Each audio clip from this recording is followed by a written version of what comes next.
Semua orang pasti pernah merasakan sesuatu yang tidak diinginkan. Semua orang juga pasti mempunyai masalah kehidupan. Di sisi lain ada juga orang yang hidupnya bahagia dan senang. Di sisi lain boleh jadi sedih dan pilu. Ini adalah sunatullah. Nah, dalam menyikapi masalah kehidupan ini, orang memiliki beragam tindakan untuk memecahkannya. Ada yang mencurahkan perasaan dan unek-uneknya itu kepada keluarga, teman, atau bahkan kepada benda-benda mati. Apalagi sering dijumpai tidak sedikit orang yang apabila mempunyai masalah, selalu ia curhatkan di sosial media, seperti Facebook, Twitter, Instagram, WA. Nah, jadi sehingga semua orang itu bisa mengetahuinya. Ada pula yang update statusnya itu tentang kegalauan hidupnya aja. Ya, seakan-akan tidak hari tanpa kebahagiaan gitu loh. Jadi semua yang ditulisnya itu adalah situasi yang mengerikan dalam hidupnya. Seperti masalah-masalah kepada teman, guru, orang tua, atau bahkan masalah rumah tangga pun diceritakannya di sana. Ya, ia tidak peduli apakah itu aib ataupun bukan. Dan yang paling mengerikannya lagi, tidak sedikit di antara kaum muslimin yang masih saja percaya kepada dukun dan peramal, sehingga tak kala ia memiliki masalah, yang pertama kali terbetik dalam hatinya itu adalah segera mendatangi dukun untuk mencari solusi. Sungguh ini adalah kelemahan dan kebodohan.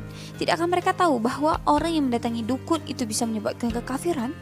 Rasulullah SAW pernah bersabda, siapa yang mendatangi peramal ataupun dukun lalu membenarkan apa yang diucapkannya, maka ia telah kufur terhadap apa yang diturunkan kepada Muhammad.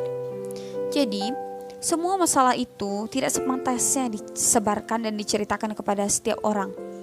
Cukup semua perkara yang dihadapi seorang muslim hanya dicurhatkan kepada Allah Azza wa Jalla.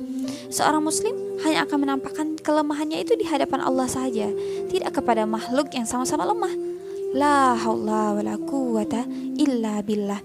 Tiada daya untuk menghindari kemaksiatan dan upaya untuk melakukan ketaatan kecuali kekuatan dari Allah.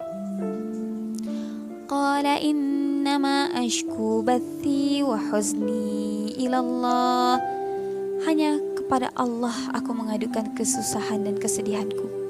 Benar saja, jika seseorang menampakkan dan mengadukan kesedihan serta kesulitannya itu kepada manusia, maka hal itu tidak meringankan kesedihan tersebut. Namun, apabila seseorang mengadukan kesedihannya itu kepada Allah, itulah yang akan bermanfaat kepadanya. Bagaimana tidak? Sedangkan Allah Ta'ala telah berjanji hal itu dalam firman-Nya. Wa idza sa'alaka 'ibadi 'anni fa inni qarib ujibu da'watad da'i idza da'an. Dan apabila hamba-hambaku bertanya kepadamu Muhammad tentang aku, maka sesungguhnya aku dekat. Aku kabulkan permohonan orang yang berdoa apabila dia berdoa kepadaku. Wa nahnu aqrabu ilaihi min hablil warid. Kami lebih dekat kepadanya daripada urat lehernya. Wallahu a'lam.